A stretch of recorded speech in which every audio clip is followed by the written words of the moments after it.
Hey everyone, welcome back to the podcast. I hope all of you are doing well wherever you are based in the world. And on today's episode, we have we had Rick Cavallaro, who is an aerodynamicist, an inventor, and the mind behind some of the most fascinating, um, thought-provoking experiments.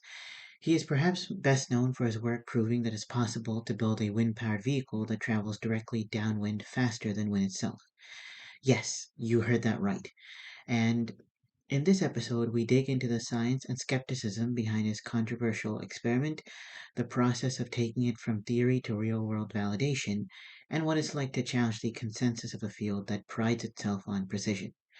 Along the way, Rick also shares his insights from his broader work in aerodynamics, innovation, and the mindset required to tackle problems others considered impossible.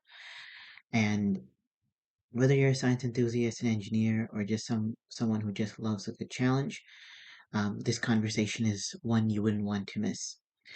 I also have a humble request to all the viewers of this podcast to please subscribe to the channel, as this will enable me to bring more and more guests on the show. And before we delve into this episode, I kind of wanted to talk about one of the comments which I read in the Veritasium video, which Rick was featured on, and somebody wrote that this is perfectly this is a good example of when something works great in practice but is a bit questionable in theory, and this that perfectly testifies to Rick's analysis and demonstration in the Downwind project. This propeller craft was built to settle a physics debate, because what its creators claim it can do is so counterintuitive that it seems to violate the law of conservation of energy. So I've come here to drive it myself and see if it really works. And is it safe? It feels makeshift, I'm not gonna lie. I need some wind, give me a gust. It's a little unbalanced, isn't it?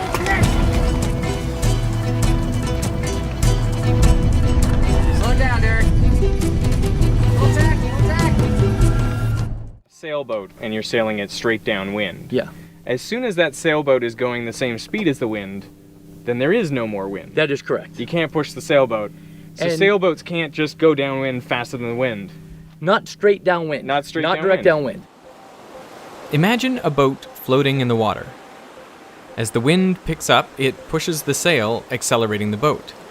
The boat gets faster and faster until its speed exactly matches the wind. But at this point, the wind can't push the sail anymore. I mean, if you imagine it from the frame of reference of the boat, there's no longer any apparent wind. There's no air moving over the boat because the air and the boat are moving together at the same speed. So a sailboat going directly downwind can only match the speed of the wind, never exceed it, even if there's no drag. But the claim is, Blackbird can do it. It can go straight downwind faster than the air that is pushing it. Well, the weather forecast is still holding. Okay, good. We can feel it's at like 1 now. Yeah. But El Mirage has a reputation of like when it fills Yeah, in, it happens. it happens. Good. I think we started somewhere in the middle. All right, well, let's move over. We're moving to a spot that will give us a long, straight path downwind, with no obstacles. All we need now is for the wind to pick up and maintain its direction. But we've been out here in the hot desert for hours, and there is still no wind.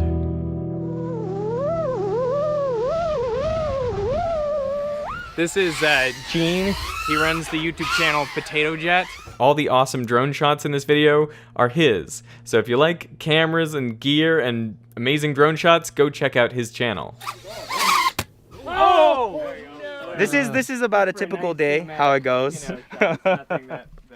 Derek, I think the wind has just chosen its direction. I want to move us to the other side. We'll set up. We'll point downwind over in this direction. We'll put you in. Let's make it happen. Yes, All right. I want to do it.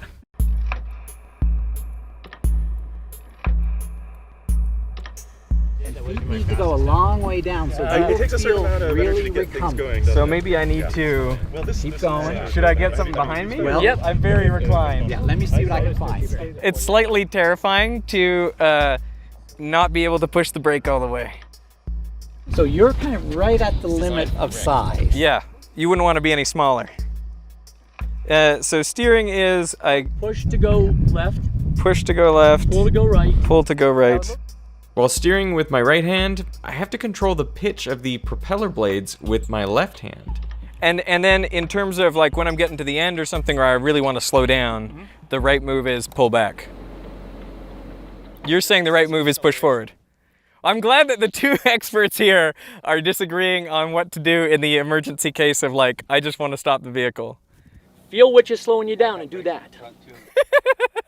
It's just terrifying not to have a blanket rule.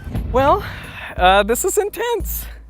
I have never tried to go faster than the wind downwind in a vehicle where I'm just supported by this mesh hammock under my butt. It feels like being in a rolling coffin. It's just been shoddily put together. But I'm excited to try it, and I'm excited to survive. You can look at that orange string right there. It's showing that the wind is picking up behind me. This is what I need. On the front of Blackbird, there's a telltale, a little piece of string which shows which way the wind is blowing. To drive straight downwind, I just need to follow the telltale, so it should be pointing straight out in front. Now, if I get up to wind speed, the telltale should drop straight down, because effectively, I'll be in still air. I'll be moving exactly the same speed as the wind. All right, good luck, Derek. Thank you. I hope I survive this. Come on, come on. I need some wind. Give me a gust. Now, if I can actually go faster than the wind, the telltale should flip around and point straight at me, indicating that I have an apparent headwind, even though the true wind standing on the ground is coming from behind. We're going straight downwind. What have I got? 6 miles an hour. The string is just dangling. You see the string dangling there? Oh, I just need a gust right here. I just need a bit of wind. That's all I need. I will hop on the brakes here. Man, we were so close. I mean, I saw that string dangling down. I was like, okay, this is it. Let's keep going. And then unfortunately at one point it was dangling and I asked, what speed are we? And he said, we're 5 or 6 miles an hour. And I'm like, damn, because he's almost exactly wind speed. Yeah. 5 or 6 miles an hour is just not enough to get you Right. past there. I needed just like that extra few miles an hour. It's kind of the absolute minimum. 10 is pretty healthy. Yeah, yeah. Well, I can't wait.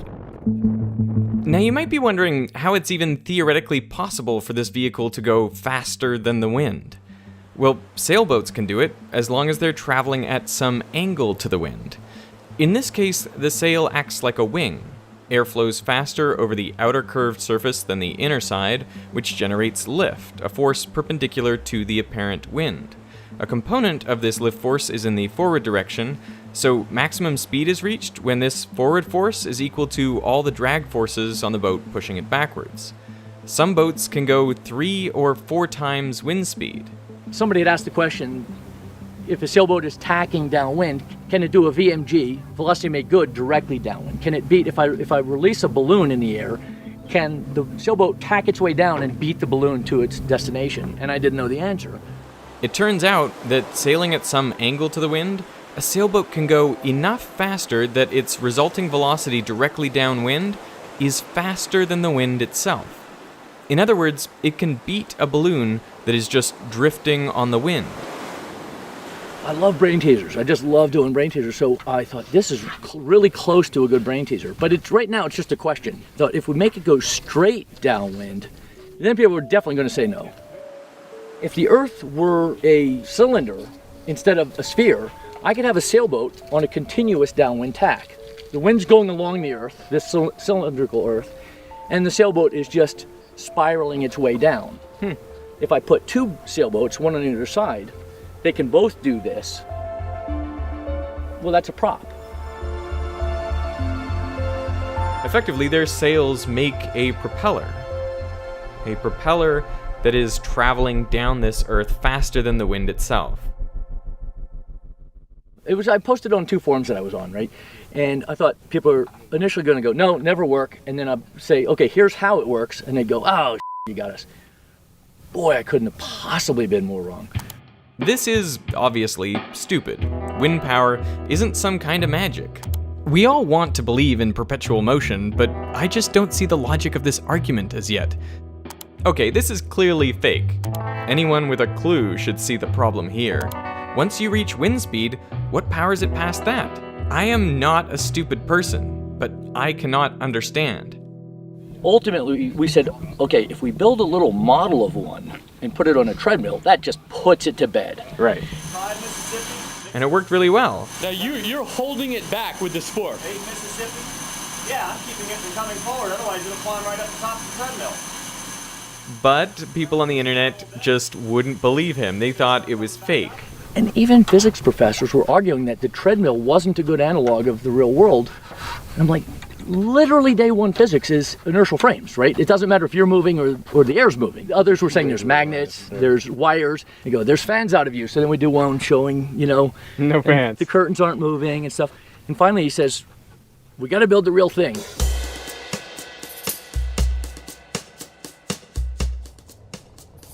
Okay, we are cooking.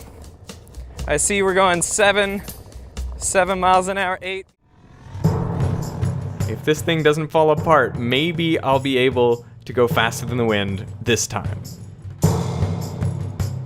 I'm getting in that vehicle and I'm headed that way. As fast as I can. The sun is setting and we're going for it. This is the last chance for me to go faster than the wind, downwind. This is the one, guys. Back a little left so that I can make a straight shot down at the windsock. Looks like we're coming up on wind speed here. Blackbird is getting faster and faster. I'm just willing it to go past the wind speed. Come on. Come on, come on. Let's do this. Get out, get out. Speed up with me.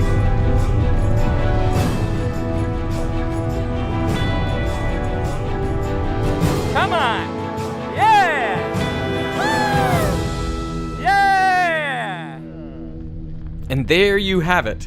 The telltale is pointing straight back at me, showing an apparent headwind, while the windsock shows the true wind is in the opposite direction. I'm going faster than the wind. Slow down, Derek. Full tack, full tack.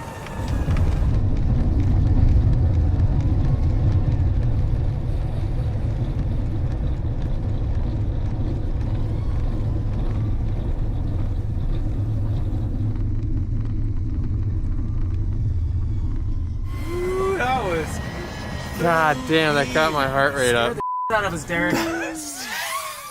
Did that look scary? Because it didn't feel too bad.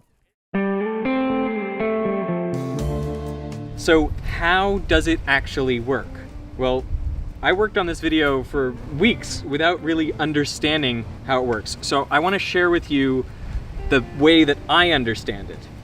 So if this vehicle is moving at the speed of the wind, well then there's no relative air motion over the cart. So how can it keep accelerating? If this were like a windmill that required air to flow over it in order to turn, well, then it wouldn't accelerate anymore. But that's not how this operates. This propeller operates as a fan, which means if you imagine this still air, the propeller can come down and hit some of these air molecules, pushing them backwards, and therefore get thrust. It's like having a fan on your cart. So of course, even in still air, having a fan on the cart will blow you forwards. But that brings up this idea of, it feels like we're getting energy from nowhere. Where's the energy to power the fan coming from? If it's coming from the wheels, why doesn't that slow us down more than the fan manages to blow us back? And the answer to that is that you're moving at a different speed over the ground than you're moving through the air, because you have that tailwind.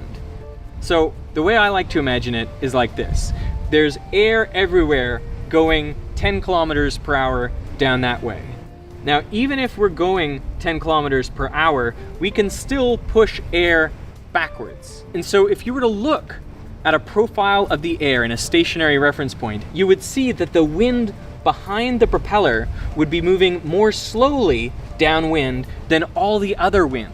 That's because this propeller has taken some of the energy out of that wind and converted it into the kinetic energy of this cart. So behind the propeller, there would be, say, 8 kilometer per hour wind, and everywhere else there would be 10 kilometer per hour wind. So the energy from this wind behind the propeller has gone into the cart, into accelerating it forwards, so it is moving forwards faster than the wind. Even when this is moving forward faster than wind speed, the propeller can still push the air backwards, slowing down that tailwind and taking some of that wind's energy, converting it into the kinetic energy of this vehicle. Now, the people who made Blackbird managed to get a record. They got up to 2.8 times the wind speed. So it is obvious to me from all of the demonstrations and from riding in the vehicle myself that this is physically possible. There is a way to drive a vehicle that goes downwind faster than the wind. But I know it is so counterintuitive that I expect a lot of pushback in the comments. My only request is, please be civil.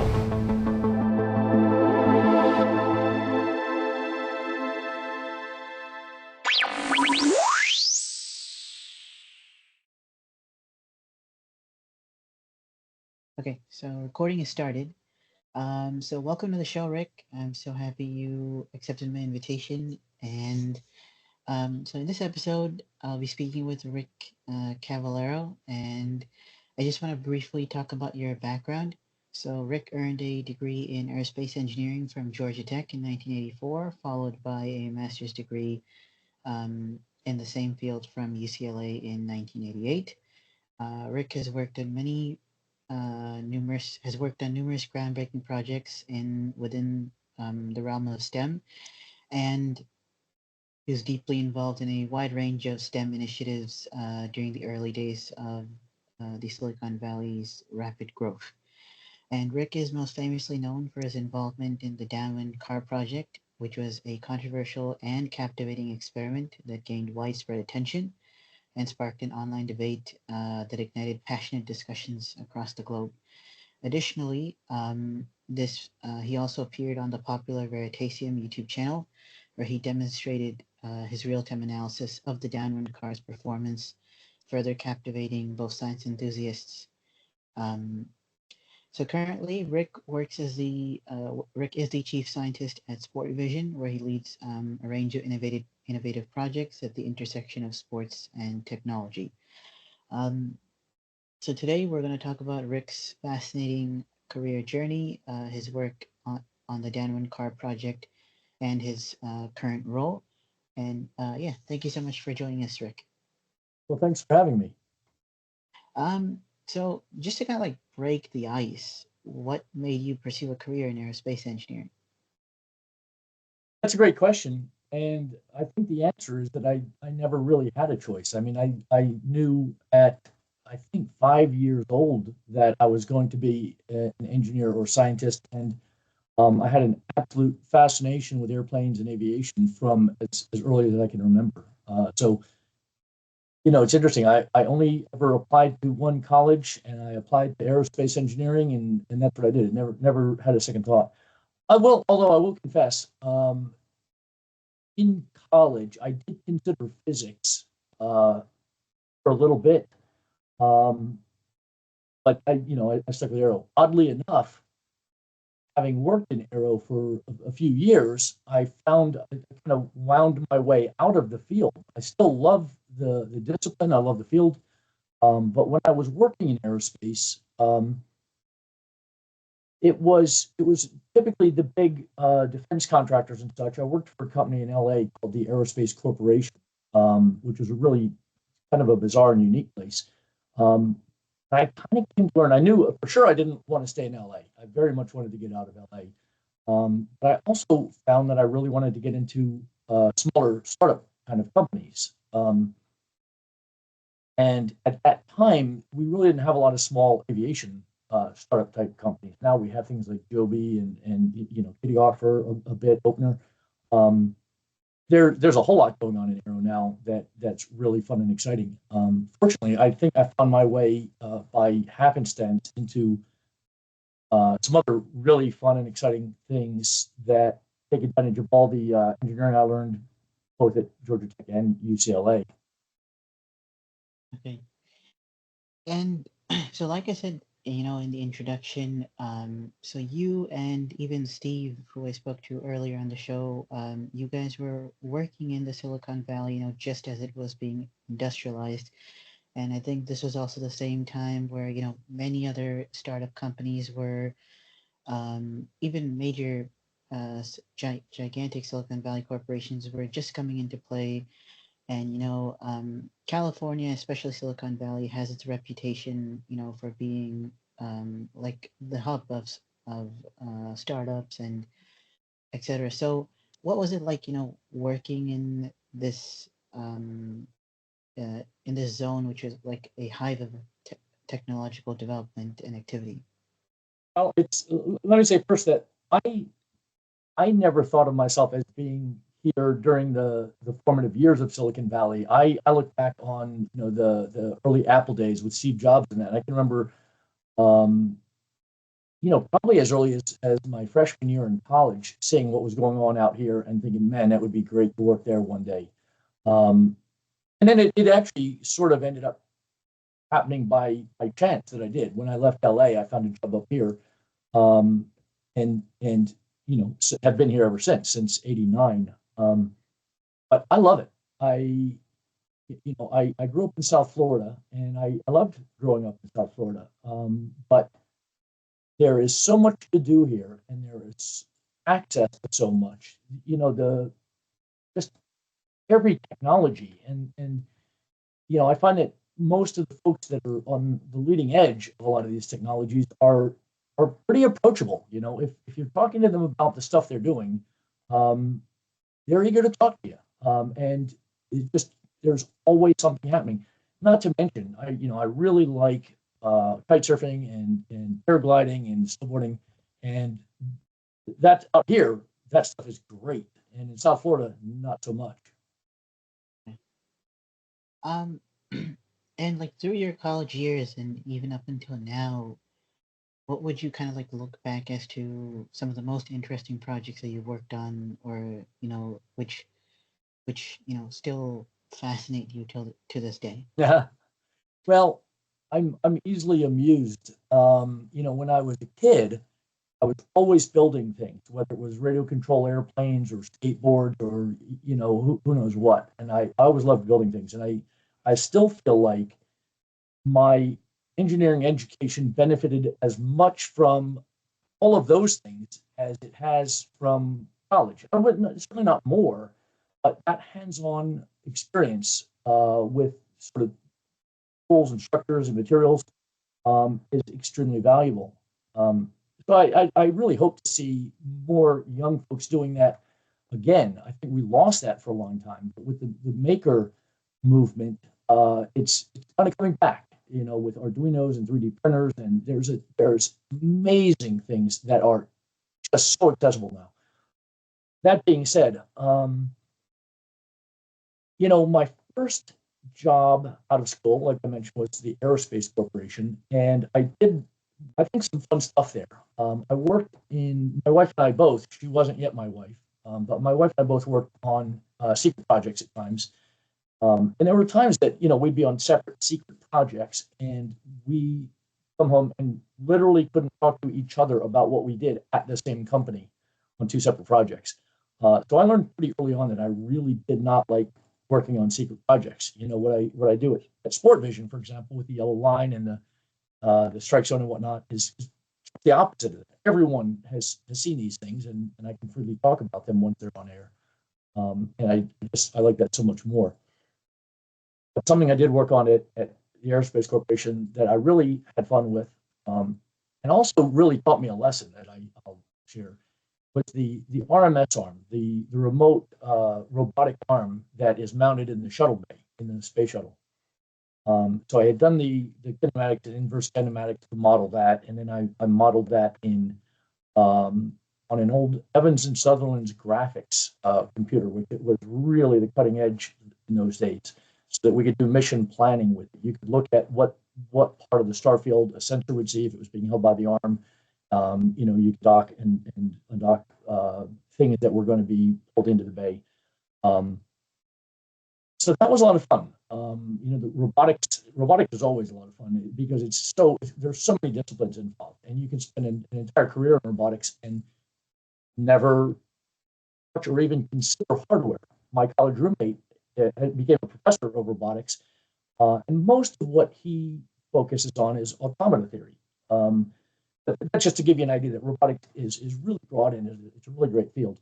I ended up at UCLA studying in the aero department. I specialized in dynamics and control theory, and that's a whole field within robotics as well. But in aerospace, I would say that was the highlight project for me personally.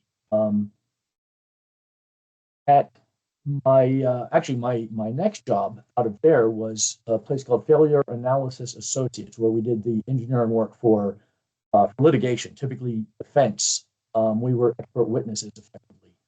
And it turns out that I was not cut out for that at all. That was a really spectacularly bad experience for me, largely because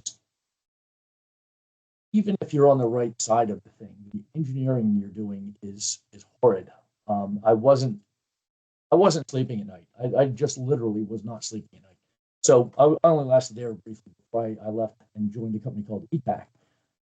ETAC made the first in-vehicle navigators. Nowadays, we just think about like our GPS on our phones.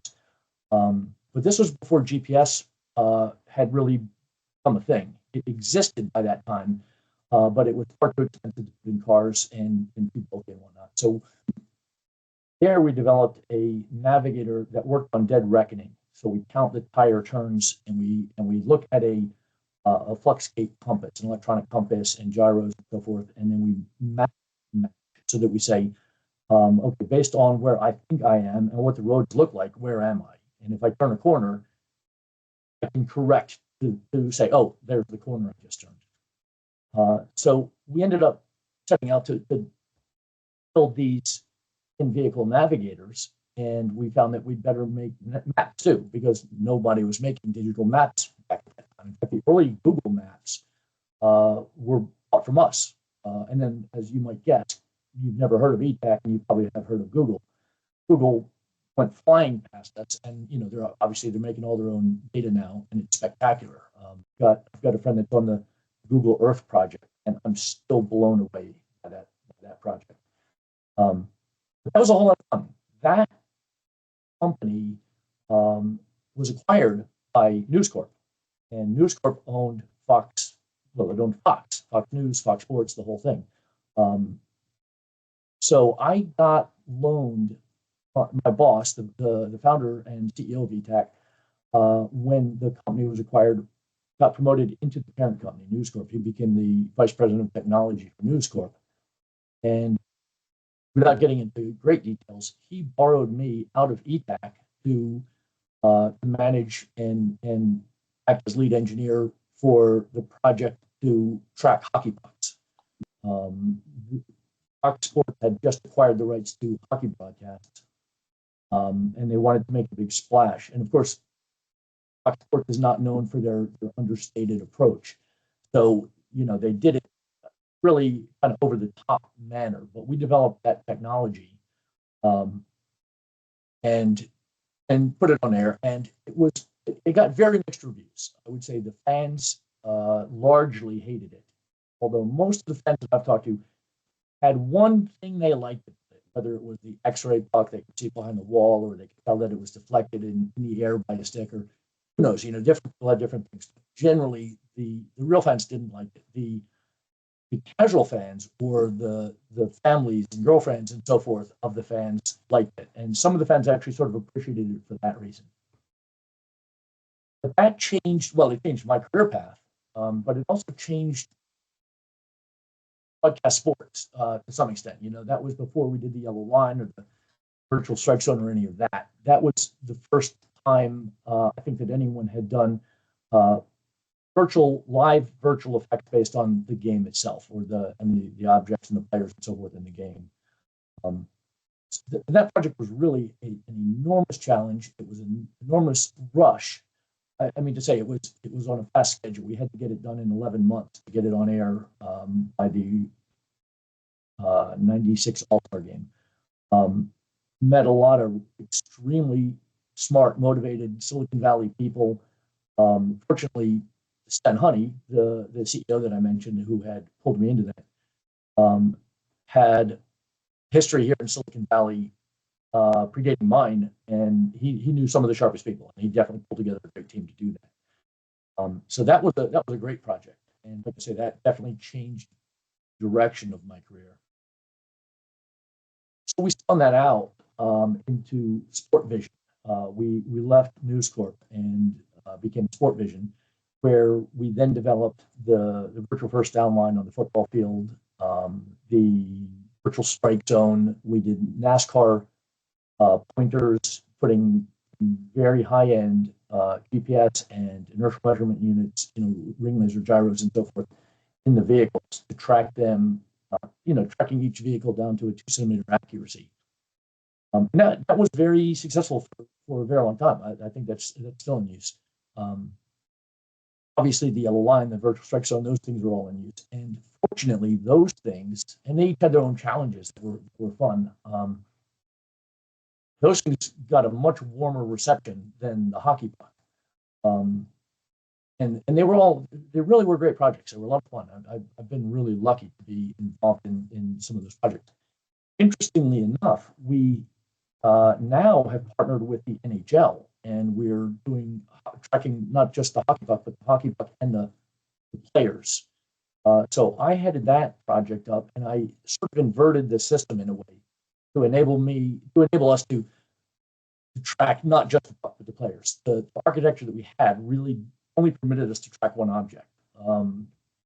But without getting into details, we turned some things around so that we could trigger a whole bunch of different objects and take very high frame rate from our infrared cameras and distinguish one from the other. So that actually became, surprisingly enough, that became our biggest contract, and I think is today our biggest contract. And the reason that amazes me is that everyone sees the yellow line on the football field. But they use the hockey system much more sparingly in broadcast now that it's owned by the NHL, not by the broadcasters. They do use it, but mostly the NHL is interested in it for a lot of the data and any number of different things. So I'm going to say those are my most interesting projects that come to mind within my career.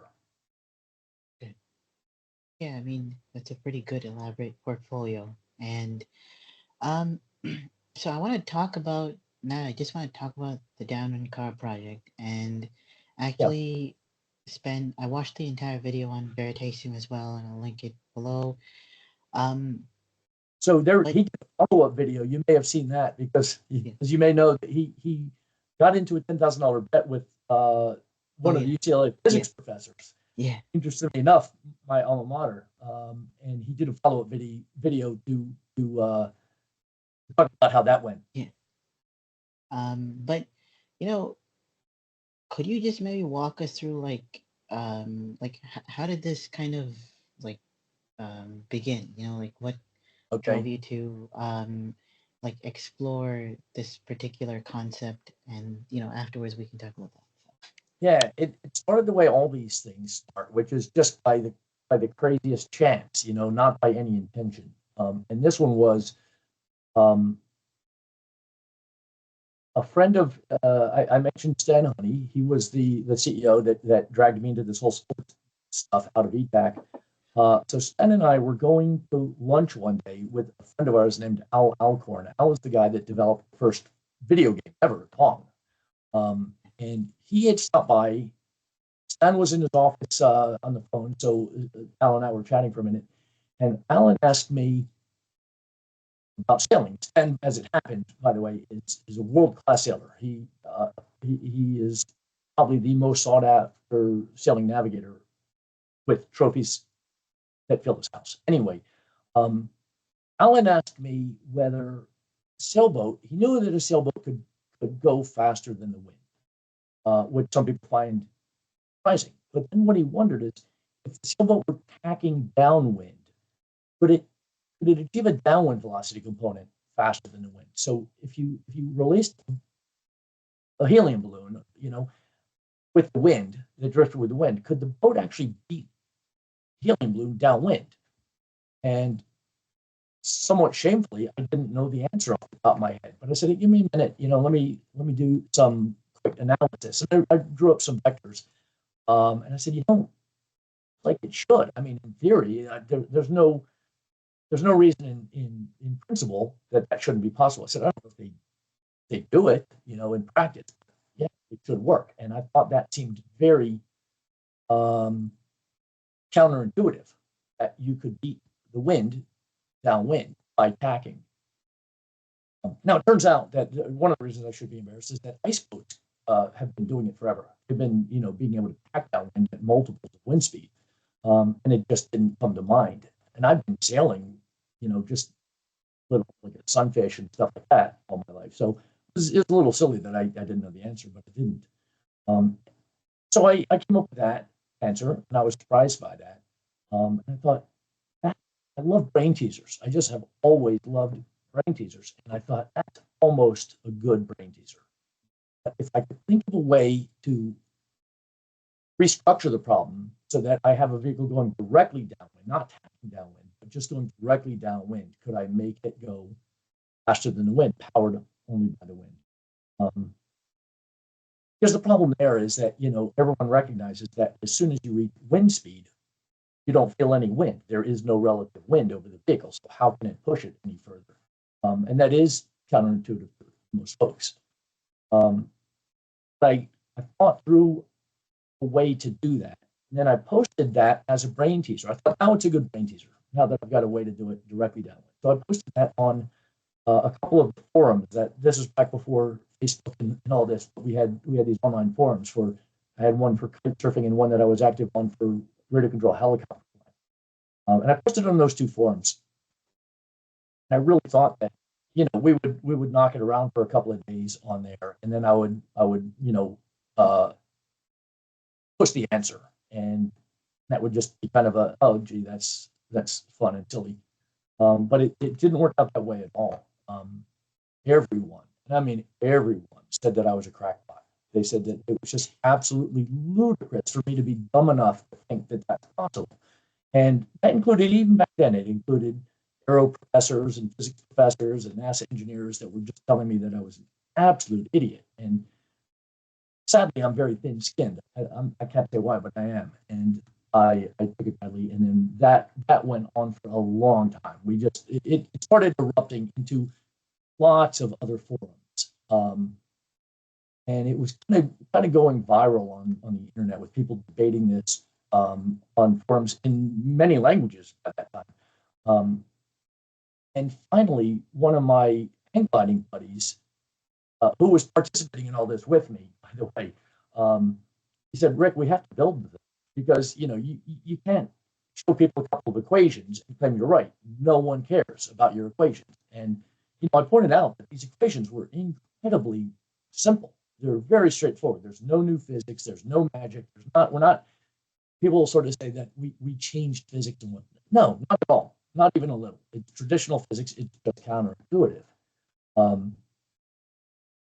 So we built a model to operate on a treadmill, and we made that work. So the idea there is that in fact, you may have seen on the Veritasium video, Zyla Foxland made a copy of the model that we did and demonstrated that on a treadmill.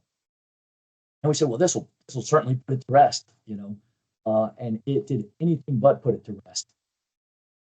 People were saying, well, first of all, that's the treadmill. That's not the road, and if you put it out on the desert or on the road, the wind pushes it. And on a treadmill, you've got a 10 horsepower motor pushing it, or 2 horsepower, whatever it is. But we said, look, it doesn't. Galilean relativity will tell you that you can move the air over the ground and call it wind, or you can move the ground under the air. And it is literally the same thing. It's not an analogy, it's the same thing. So I felt that really proved it. That was the end of it. I could put it on a treadmill that was inclined, and instead of it rolling backward on the treadmill, as you would expect, and going downhill, it would climb the treadmill going against the belt. And that seemed like that was the end of the story then. But the thing that happened, of course, is that people, including, I'm still a little bit amazed by this, even physics professors argued with me that that was not equivalent to the thing operating out in the wild. And sort of saying Galilean relativity isn't valid, which is,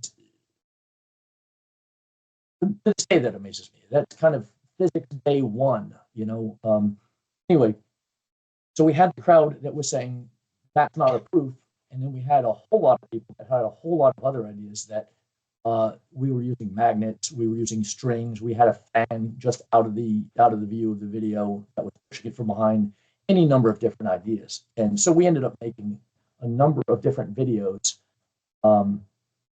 to try and demonstrate each of the claims that people made. We turned the camera around in the room and showed that there was no fan in the room, there was no strings, there was no magnets, etc. Anyway, that JP went on again to say that's not doing the trick. We're not proving it to anybody. We've got to build a real one. We've got to build one that we can get in and demonstrate on on the salt flats or on the playa down at El Mirage. So at that point in time, the hang gliding season was just really winding down. So I knew that I was going to have about 6 months of just sitting around waiting for the wind to come up again. And I said, so I agreed, okay, we make this thing, let's go ahead and build it. So we set out to build the thing. We had a couple of companies to help sponsor it. One was Joby Energy, the other was Google. And we built the vehicle and we demonstrated it first in the driveway. We built it in the lab at Sport Vision after hours, and we demonstrated it there. Then we took it out. We built effectively a treadmill to test and put it on at the lab. It was a dynamometer. And we would probably spend 2 or 3 days tweaking and tuning to get it to the point that it was advancing on our dynamometer. But to our amazement, without any tuning at all, we put it on the dynamometer, and it immediately started advancing.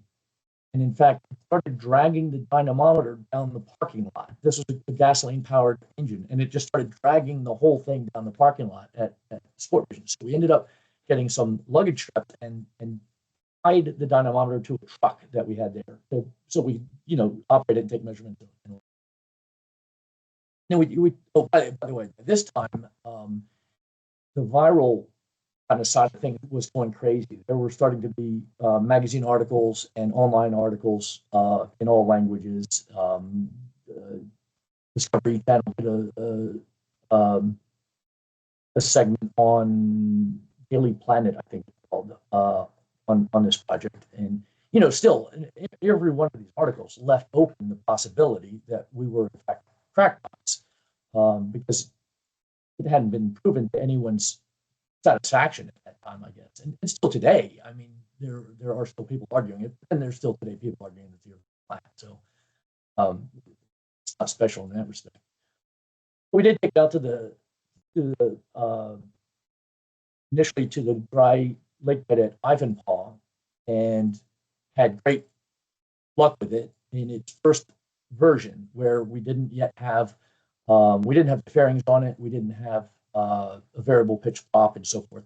But we drove it, we got it up to speed, we broke some things, we fixed them, and we contacted JB was the driver for a lot of these decisions. I was perfectly happy to simply pose a brain teaser and argue about it online, and JB just wasn't having it. It had to be proved. So he said, we have to find a third party who witness this and ratify this, or people are just going to continue to claim that we're cheating. So we contacted the North American Land Sailing Association, and they invited us out back out to Ivanpah, where they were holding their America's Cup dirt race, which is to say their land yachts. They race on the playa there. And we came out there and they hosted us. They were incredibly gracious to us. They were friendly. They were the first group of people that weren't calling us idiots. They did, however, the specific guy, Bob Dill, who was our contact, I don't think he thought we were crazy, but the rest of them did. The rest of them were pretty certain that this was just absolute nuttery. But they were super friendly about it. I can't fault anyone for that. I mean, they should have their opinions. And by the way, the point of a brain teaser is to get it wrong. I mean, you want people to get it wrong, or it's not fun.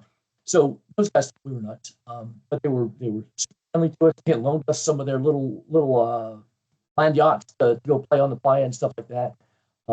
And it did what it was advertised to do, and they loved it. It didn't have any, they had no weird feelings about the fact that they had gotten it wrong or anything else. They're like, holy shit, look at that. So ultimately, we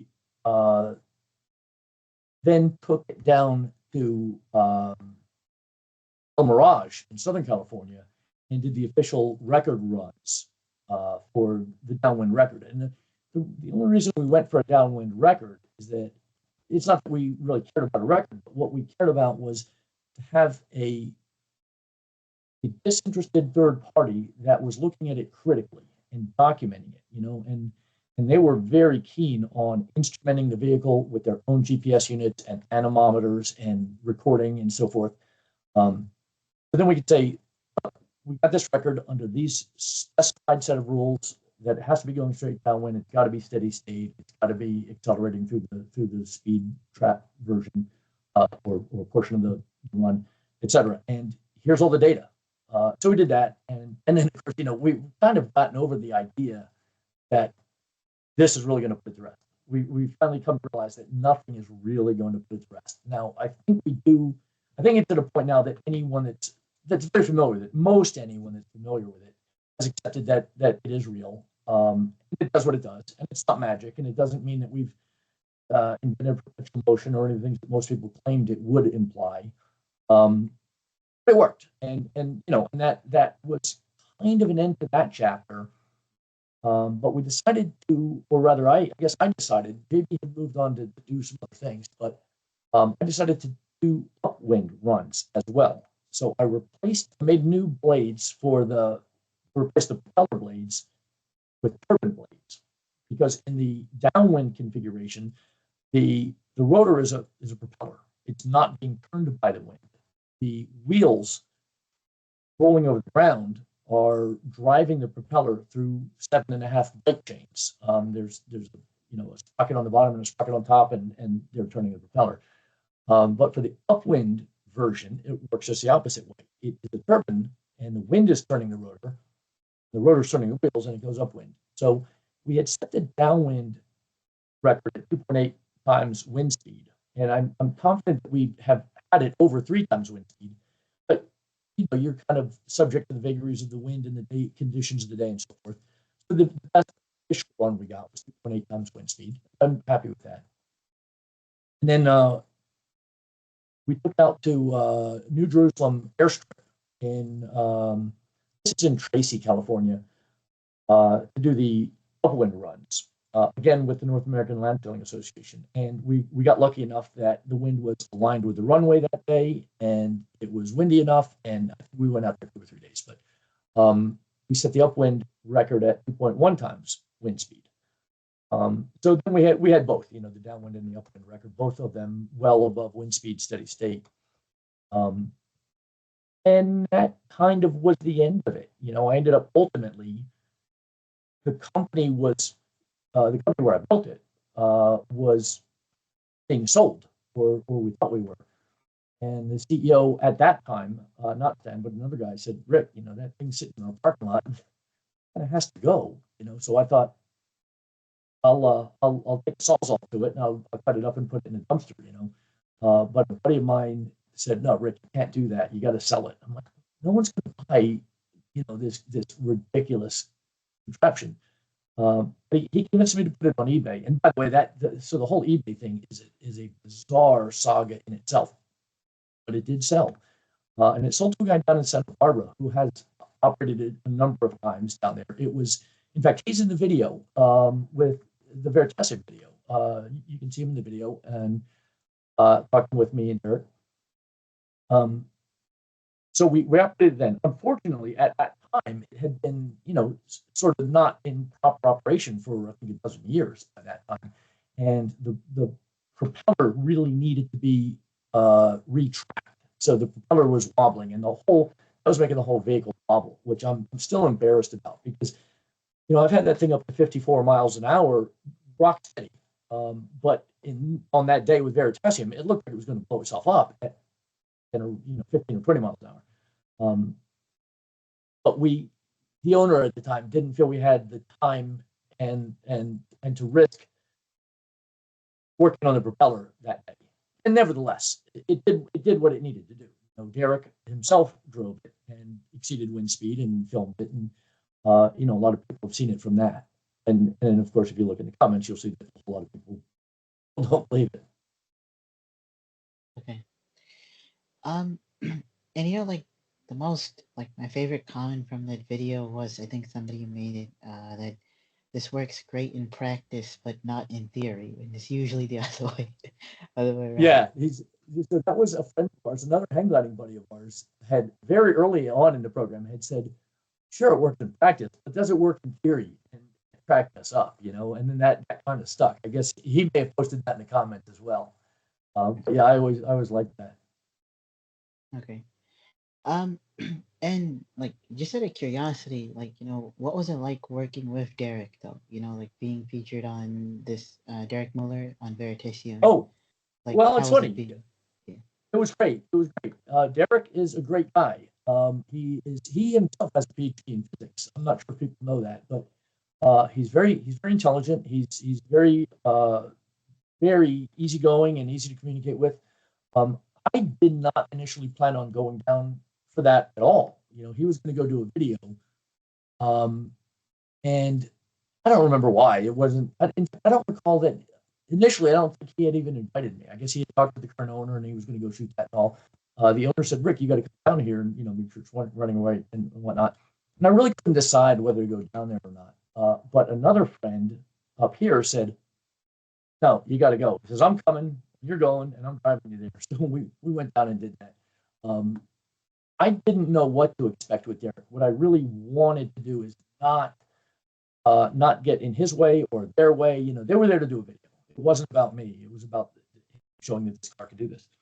But he was just an incredibly friendly guy. And one of the things that I really do like about him is that he tries very hard to get it right. He tries, and you can see this in his videos. He doesn't put stuff out there without having it carefully researched and thought through.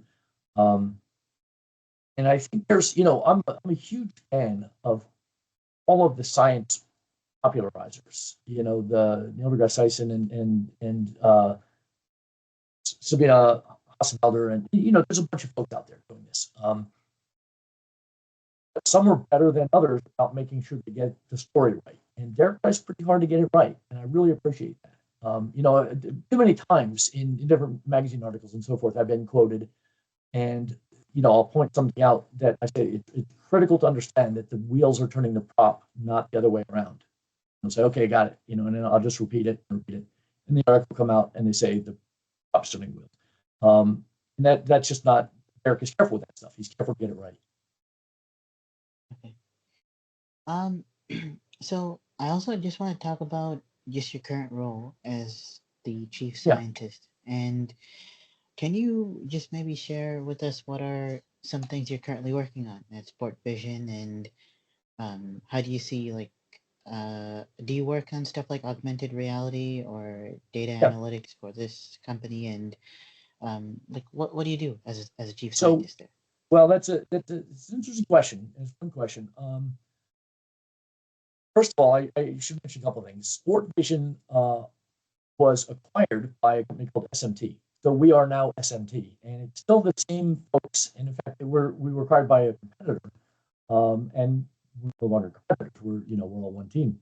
But we still operate out here very much the way we had always. We have offices now in Durham, North Carolina, and one in Jacksonville, and the one out here in Fremont, because we've merged with this new company, or we're acquired by this company. But what I typically have been involved in is the early stages of a project when we're trying to figure out how can you track a hockey puck? What do you put? Can you put something in it? Do you have to do it optically and find it, just identify it on camera and distinguish it from other things? Or how do I track a NASCAR? If I'm tracking NASCAR, do I figure out on board what the position and speed is and then have to send it back over telemetry? Or do I invert the system and do it the other way? Each of our systems has a bunch of questions like this. So I usually am involved in the early days figuring out kind of what the system can be and how can it be done. And I've often headed up the development of the prototype system. What I tend to do is get it to the point where it's on air, and it still requires engineers on the truck to get it running and keep it running and that. And once it's at that point, I kind of sort of silently back out of the room and leave it to the others to turn it into something that's ready for prime time that can be operated at a whole bunch of venues at once, by our operations crew. And we have a spectacular operations group. I got to say that's one of the strongest points of our company. But then I usually move on to the next thing. So I really like the R&D. I like the open-endedness where projects start. Obviously they get down the road and they start taking on a pretty rigid, somewhat rigid form. And I like the early days, and I do that. Don't know how much I can talk about some of the things that we're doing now that aren't yet on air. Once things are on air, we talk about them openly. And, of course, we patent all of these things. Once they're patented, we can talk about the technology because it's protected. Even if you've only applied for the patent and it's not been granted, by that time, you can talk about it. But there are some reasons, sometimes commercial reasons and other, to not talk about things that are in development. One thing I'm working on right now that is going to it's just going to seem completely nerdy and maybe not relatable, but for all of our systems, we have to model the cameras, whether it's the broadcast camera or the tracking cameras, infrared cameras, so that we can say, this is the current zoom and focus and the distortion of the lens and all of these things, so that we can map every pixel to the vector that it represents. The light is coming in on a certain angle, which pixel does it light up? And we have to be able to do that. And one of our projects now requires that to be sort of insanely accurate. And I'm working on a robotic gimbal to mount the camera on, be able to map that, to invert what we do. Instead of having the camera look at a big target or a bunch of lines on the field or something like that, we'll have the camera look at a single point. It'll probably be an IR LED. It'll look at a single point, and instead of having a bunch of points out there, we'll have a single point, and the camera will pan and tilt and take a whole bunch of images. So that point will exist, 10,000 times on the image. But for each one, I will know the pan and tilt because it's robotic and it's instrumented with pan and tilt encoders, shaft encoders. And, they have 500,000 counts per revolution, so they're better than 1,000th of a degree accuracy. So each dot will have a pan and tilt associated with it. And instead of modeling the camera as it has this much field of view and this much distortion instead of such, we're throwing away the idea of a model and think we're simply going to map it. We're going to say this pixel equals this vector. So that's internally, that's a whole new way for us to look at this. And, we're kind of, we're deep into that, getting that done. So I'm eager to see that work. And that's, these days I'm down to like 15 hours a week, because as much as I still do love the job, but as much as I love it, it was getting in the way of my hang gliding, paragliding, and kite surfing, and something had to give. So I went part time, and currently part time. That's a project that I'm focusing on right now. Okay. So just to kind of like wrap up today's episode, I Yeah. just want to ask you, like, what kind of advice would you want to give to young people like me? It's a dangerous question, because I'm famous for my unsolicited advice. But I will give some advice. One of the things I've learned, actually, I mentioned that when I was working on the robotic arm, that I had learned a lesson myself. It was a very valuable lesson, and this is for me. I don't know if this is valuable for everybody, but I've always been very, very goal oriented. So when I set out to solve the inverse kinematics on that arm, it was looking impossible, and I was sweating it. I was working day and night. I remember I had to go to traffic school because I got caught speeding or something, and I was in traffic school working on this problem. And it was about a week. I was just day and night working on this problem, and I was really nervous. And then I solved it. I was elated for about a day, maybe less than a day. And I immediately started thinking, oh no, what now? What next? What do I need another problem. And it occurred to me almost immediately that you can't live that way. You can't live fretting and fearful of whether you're going to make it or not to that goal. And then have a moment of elation before going back into worry mode. You have to learn to enjoy the process, because that's all there is process, and it made me change how I look at goals. I always set goals to achieve the goal, because then great things would happen. But one of the great things that one of the guys on the hockey project said to me many years ago was, Rick, nothing is ever as good or as bad as it seems. And that is true. Achieving that goal feels great for a moment, but it doesn't change your life. So goals for me aren't about achieving it because then things are going to be great. Goals are a way to set a path that's going to be fun and interesting. You set goals for yourself that are going to put you on an interesting path. And, you still want to achieve it for a lot of reasons. That's part of what makes it interesting. But it can change, and they can change for any number of reasons. So that's one of the strongest piece of advice I would give to people is, be sure to learn to enjoy the process, because it really is all there is in the end. There is only now. In my career, I've had a number of times when I had options where one of the options was something I thought, man, I'd like to do that. And the other option was the one that I thought, that's the more responsible thing to do from a career perspective. And I always chose the one that I thought would be more fun. And I can't explain it even to this day. It happens in and out of work. That always led to things that I hadn't anticipated, never didn't imagine. I got opportunities that came along because I took one that was more fun to me, possibly partly because when you're having fun doing something, you do a lot more. You do a much better job. You make something of it. And that brings me to another piece of advice is you deserve to put yourself in a job where you can be proud of it, have challenges, and be happy you're there, which isn't to say that every day is happy, but you got to look at your life and say, hey, am I happy here? Am I doing what I want to do? Because it is your choice. You can't say, oh, my boss is making me. No one can make you do anything. Everything you do is your choice, unless they throw you in a prison in El Salvador. That's a different deal. So yeah, find a company that's doing stuff that you feel you can be excited about doing and talking about, and that you can enjoy doing, and that you like the people you work with, and you like the atmosphere at the company, because there are a lot of different companies, and there are companies like that for us. So don't settle for a job where you're thinking, I got to get through this so I can go home and rest and I'm making money so I can live my life. No, you're spending 8 hours a day or more at the job. That is your life too, so make it count.